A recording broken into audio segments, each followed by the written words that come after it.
if you're saying that life is hard, and if you're saying that life is a struggle, and you're putting all this attention and energetic vibration into that, and you're sharing it with people, the law of attraction is over here going, I'm going to give you more struggle.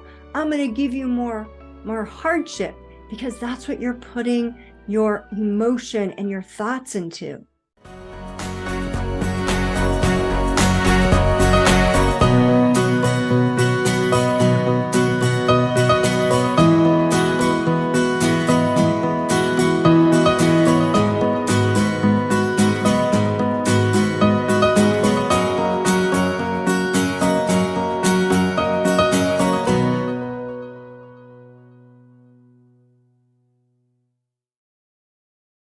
Hey everyone, this is Beth McGill, and welcome to Manifesting Your Heart's Desires. And this is a special series that I'm doing called Be Courageous, and welcome to episode 3.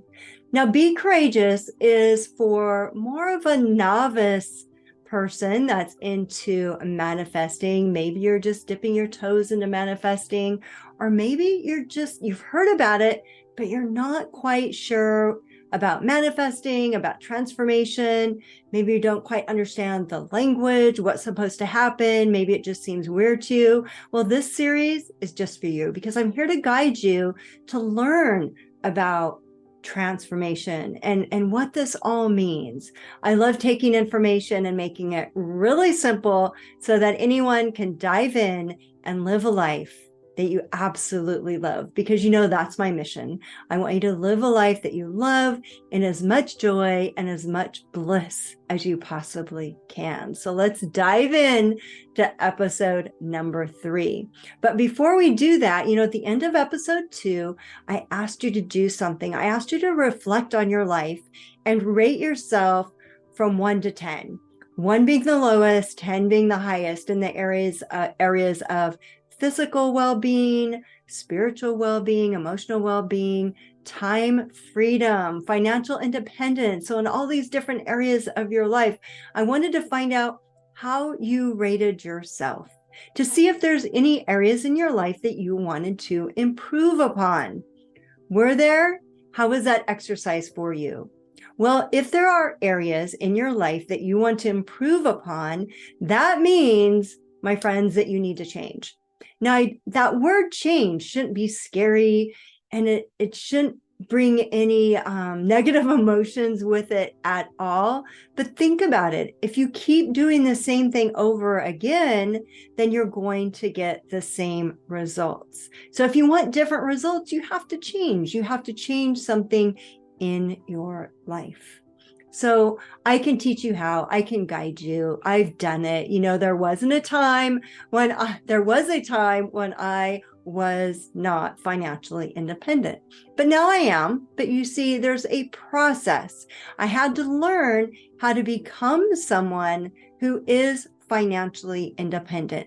I had to change and transform myself. And again, I can show you how. So there was a quote that I shared with you in the last episode that says, you never change things by fighting the existing reality. To change something, build a new model that makes the existing model obsolete. And that quote was from R. Buckminster Fuller. I love that quote. That's why I included it in my book. It's so important. When I heard that, I heard it from Bob Proctor. I was like, oh my gosh, I totally get it. Like, I need to build a new model of myself. I need to create a model of myself that is financially independent and then step into that role. So how do you do that? And before we get to that, you maybe have heard some people talk about creating a better version of themselves, or creating a higher version of themselves. And honestly, I don't even know what all that means. I think they're just saying words that sound really good. But no, like he just said, you need to create a new model of yourself. And Mary Morrissey, one of my favorite mentors, says, without a new direction, our minds will continue to create exactly what we've always created. So just what we're talking about. If you keep doing the same thing, you will keep getting the same results. And if you don't have a new direction for your mind, you will still get the exact same results. So when you did that reflection from 1 to 10, if you're getting like a 3 in physical health and you want a 10, then that means if you want new results, then you need to change. But I can tell you that these results are totally worth it, and you're worth it too. So the next question is, well, how do you create a new direction in your mind? And it starts with what we've been talking about, by becoming very aware of your thoughts, because your thoughts create your feelings create your actions, and your actions create your results. So if you want to change those results, you have to change your thinking. So, I just got back from a fantastic trip in Costa Rica. It was a surf and yoga retreat. It was the best thing I've ever done for myself in my life. It was so much fun. And my surfing improved, definitely. But, I got back from a surf session one day, and I went into the pool, and there was a woman there that was, you can tell she was kind of off to herself. She was reflecting. She was definitely thinking. And I swam over to her and I said, hey, how are you doing? And my mentor hat came on, because I could tell that she was really in some deep thought. And she said, some aspects of my life right now are very difficult, and I'm really struggling. And because she was open to it, I could tell energetically, my mentor hat was on. I said, do you want your life to be a struggle? Do you want your life to be hard? And she kind of looked at me, because she was saying the words. And I go, you can reframe that into a more energetic, positive light.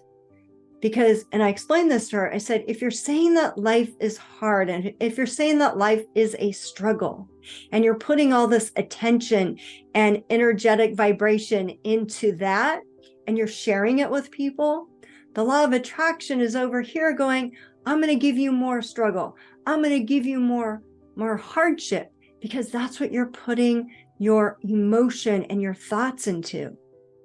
And she goes, you're right. I go, so this is what you can do. You can reframe.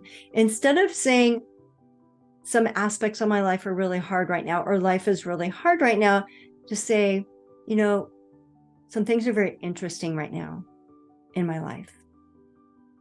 And instead of saying it's a struggle, you could say something like, I'm figuring out a lot of things right now. Like, a lot of things are going really well, and I'm figuring some other things out. So there are ways that we can, once we notice, now see, she didn't have the awareness to know what she was saying and what she was thinking, and that it was not a positive benefit to her. But the second I heard her say it, I was like, ooh, that's not bringing you good stuff. Like, the law of attraction is bringing you more of what you're thinking and saying. And the minute I suggested that to her, she was so open to the reframe. And so if that's resonating with you, this is what I'm talking about. Learning to be receptive, learning to be open to listening about what your thoughts are. And it's not just about reframing and being more positive, right? I was listening to Pritchett, PhD. He wrote this book called You Squared. And if you haven't read this book, I highly recommend it. But he was having a conversation with another gentleman. It was a podcast, and he was explaining about some things. And one thing he said was like this huge aha moment for me, because it really resonated with me and it made sense. So I want to share a couple of things that he was talking about with you, because it goes hand in hand with what we're talking about today. He said, it's not just replacing positive thoughts. He said, think of positivity as one spectrum. right? Less positive to more positive. Think of negativity also on a spectrum, less negative, more negative. Instead of what I had been thinking of was negativities here, positivities here. And we can replace those negative thoughts with positive thoughts. And he's saying, no, it's great to be more positive, but he says you can get the most momentum and the biggest shift in your growth and expansion when you decrease the negative thoughts. And it made so much sense. And I do talk about this in my book, Allow Life to Happen. But he called it the 5 C's. And I want to share with you the 5 C's that Pritchett is talking about. Because he says when it comes to overcoming negative thinking, these 5 things are huge. And I have found this to be so true in my life. And I'm so glad that I'm not here. It's even almost a little yucky for me to talk about these 5 C's because they don't have a place in my life. And I want you to get there as well. So the 5 C's, I'll tell you the 5 C's and then we'll go back and talk about each one. Number 1, complaining. Number 2, criticizing. Number 3, concern. Number 4, commiserating. And number 5, catastrophizing. So let's go back. Number 1, complaining. You know, I just got back from the grocery store. Have you seen the prices of food these days? Have you seen how expensive gasoline is? It is so common to complain about small things, big things. People do it all day long. So your job is to become aware of, are you complaining about food prices or gas prices? Are you complaining about anything? I highly recommend that you become aware of when you're doing it and stop doing it. Because what does it serve? Like, what good comes out of it? What positive aspect is there? Absolutely none. Nothing good comes about from complaining. The only thing that's coming about is you're having more negativity in your life. And the more that you complain about something, the law of attraction is going to say, wow, they're putting a lot of attention and energy into that, so I'm going to give them more. Number 2, criticizing. Same thing, right? People criticize other people all the time. Oh my gosh, did you see what she's wearing? Why even say something like that? And then the worst part is when we criticize ourselves. When we look in the mirror and say, oh my God, I'm so fat. You know, criticizing, no, when you recognize it, stop it. It's not serving anyone. Like, it's not doing any good. In fact, again, if you're criticizing, it brings more negativity to you. You attract more negativity in your life. And especially when you're criticizing yourself, because the whole objective here is for you to get to a place by the end of all this, by episode 9, that you get to a place where you are loving yourself and accepting yourself unconditionally. So you don't have to worry about any of that yet. But right now, notice when you are criticizing yourself and others, and just realize that there's no good that's coming out of it. It doesn't benefit anybody. It doesn't help anybody. So just recognize it and stop it. And don't be hard on yourself when you do recognize it. Just say, oh, I criticized that person. Okay, I'm not gonna think that anymore. I'm just gonna let it go. Let it go. So you might have a thought come in your mind that's a complaint or criticism. Just recognize it and deflect. Recognize it and deflect. And honestly, when I was first doing this, I would do the hand motion. I'm like, go negative complaint, go negative criticism. I know that there's no place in here for that. Number 3, concern. Worrying about things that you have no control over. I'm so concerned about the economy. I'm so worried about X, Y, and Z, the government, education, right? I'm so worried about, or I'm so concerned about what so-and-so is going to do. Again, if you have no control over it, you're just talking about it and you're talking about it in a negative manner, it's affecting you. So remember, all of these things, complaining, criticizing, and being concerned or worrying, if you're having these negative thoughts, negativity, it's causing stress in your body. And that stress over and over and over can cause dis-ease. So that's another reason why you want to let a lot of this go, right? So stop complaining, stop criticizing, stop worrying about things that you are being concerned about, things that you have no control over. It's none of your business. Let it go. Let it go. And there's so many more positive things that we can do, right? We, instead of complaining, criticizing, or being concerned, why can't we just say, oh my God, it's a beautiful day. The sun is shining. There's so many things that we can be grateful for, which again, that's coming up. But for right now, it's being aware of what you're doing, how you're thinking, and letting these 5 C's go. Number 4, commiserating. Oh my goodness. People love to commiserate, and they think that they're being so compassionate when they're keeping this cycle of negativity going on and on and on. On my trip, I recognize this as well. So it's fun just playing and observing. And I do a lot of observing of human nature. And I was on a bus ride or a van ride back from one of our events, and we we're going back to our spot where we were located in southern Costa Rica.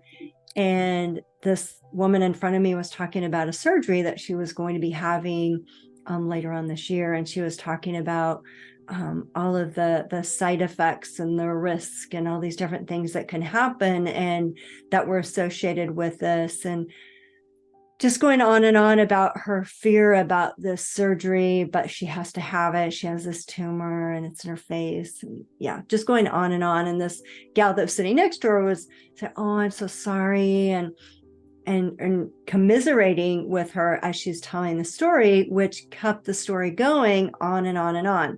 And building up the energy around a negative thing. Right? Having a surgery is not necessarily positive. And so she was putting all this energy into the what ifs and to the risk. And if this risk happens, then I'm going to do this. And if this thing happens, I'm going to do this. And then she even went so far to tell us that when she was at the airport coming on this trip, she happened to be talking to someone whose father was a surgeon that did the same thing in Costa Rica. And they called him. And again, it was learning more about the side effects and getting opinions and perspectives, which can be a really good thing, especially when you're going into surgery. But what I'm talking about here is, where is your focus? Where is your focus? Are you focused on only the negative outcome? And I think having a surgery is a negative outcome. It's having to do something that you don't want to do to your face. And so, 5 minutes, 10 minutes, 15 minutes, I think. And it was all this commiserating and this negative cycle of what could happen to this woman when she has the surgery. And from behind her, I said very quietly, what if, because I don't assert myself on anyone, right? I am a healer. I help people heal if they believe that they can be healed. If someone doesn't believe that they can be healed, I'm not going to insert myself. But I did say quietly, what if when they want to do the surgery, the tumor was gone? A totally different energy, right? And she really didn't know what to say. Now, if she would have said, oh, that would be amazing, I would love to hear more. How can I work with you and do that? I would have offered her a session. But she was so into the negative energy and to the cycle of risk and danger that she couldn't hear the positive. And so I didn't say another thing. But the gal behind me said, when I said, what if when they went to do the surgery, the tumor was gone? The gal behind me said, who had been listening to the conversation as well, she said, now that sounds like a better option. But again, the person that was having the surgery didn't hear. But that's what I'm talking about. She wouldn't have been talking about and telling this whole story if there wasn't someone listening that said, oh, I'm so sorry. And leading her in this negativity. So again, something to be very aware of, because we can be in a place of compassion. We can be a compassionate person without being in a negative cycle of commiserating. Number 5, catastrophizing. Everything is a catastrophe. The world is going to a hell in a handbasket. Like, have you seen the news? We all know those people, right? Like, they're doom and gloom. Every situation, every news cycle, something is going absolutely horribly in the world. Everything's a catastrophe. So again, recognize the 5 C's. If you're the one that's doing it, stop it, because it's not benefiting you. And I want to guide you into being able to live this life that you absolutely love, to help you transform into being able to create whatever it is that you desire. And if you see that it's not you, but it's someone else, then you can, reframe. You can help them change the subject. You can say, if someone's complaining, just say, look at that beautiful bird in the sky. You can help them reframe without even saying anything or mentioning reframing, just by changing the subject. And most people will be led with you when you change the subject that way. And it can be a very positive thing. Okay. So the 5 C's that we just talked about that were given by Pritchett are all part of a fear-based mindset. Now, the whole idea here is to transform from having a fear-based mindset into having a faith-based mindset, knowing that everything is always working out for me. Everything's okay. Everything's working out. Now, from fear to faith is a continuum. It's a straight line, but you're not going to get from fear to faith in one day. It takes practice. I hope you're getting the sense of that. It takes some time. It takes some practice. Number 1, it takes awareness. So all of this continuum is mentioned in my book. So you can go through the entire continuum and schedule. Before we do that, though, I want to talk about mindset, because again, your job is to lead yourself, transform yourself from a fear-based mindset to a faith-based mindset. So where are you? What is your mindset? So again, in my book, I have these different mindsets listed. So a fear-based mindset says that, life is supposed to be hard. I'm doing what others expect me to do. I'm settling like it's okay, everybody else does. I'm thinking inside the box. I believe that the struggle is real. Newsflash, the struggle is not real. It's in your mind. Worry and self-doubt are completely normal. That is a fear-based mindset. So if that's where you're at, you're exactly you're here, you're in a perfect place. It's okay. We're taught to live in a fear-based mindset. We're taught this from day 1. Don't do this, don't do that. So don't blame yourself. That's where you're at, and it's okay. However, you do want to transform yourself with some guidance to a faith-based mindset, which says life is supposed to be easy and life is supposed to be fun. Yeah. I believe in myself and my worth. I go with the flow of ease. I believe that life is full of magic and miracles. I follow my intuition. I'm passionate and energetic. I believe in unseen forces like intuition. And I'm vulnerable and try new things. That's a faith-based mindset, knowing that everything is working out for you. You can try anything. You can take risks, and you're going to be okay. So which one are you in? Are you more in a fear-based or faith-based? Well, if you're more in a fear-based, again, like I said, it's okay. I want to guide you over to the faith-based mindset. And so I'm going to ask you to be vulnerable. And I'm going to ask you to try one new thing for me this week. And it's not going to be that hard. But it does take yourself opening up your heart and trusting yourself in this journey with me. So it's time to allow yourself to open up and be just a little bit vulnerable and try this one thing.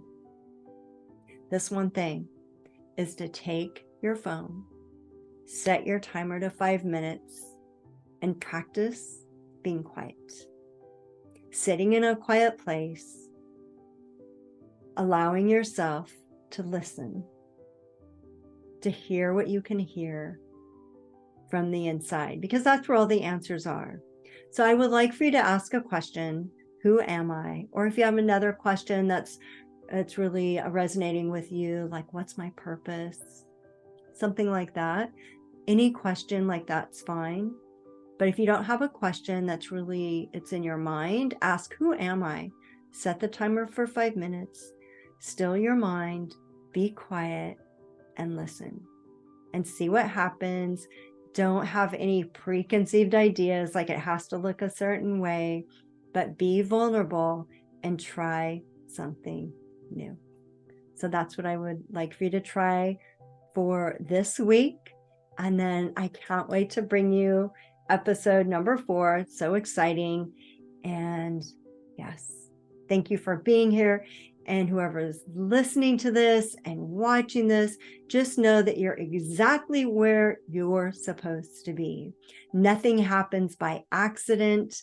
I believe that we're here for our growth and the expansion of our soul. And it's not something that happens naturally for some of us. Some of us have to study for a really long time, read lots of books, and figure a lot of things out. But that's what I've been able to do. And that's why I'm here to share everything I have with you. So take care. Please leave some comments, subscribe, and I can't wait to talk to you soon. Take care. Bye-bye.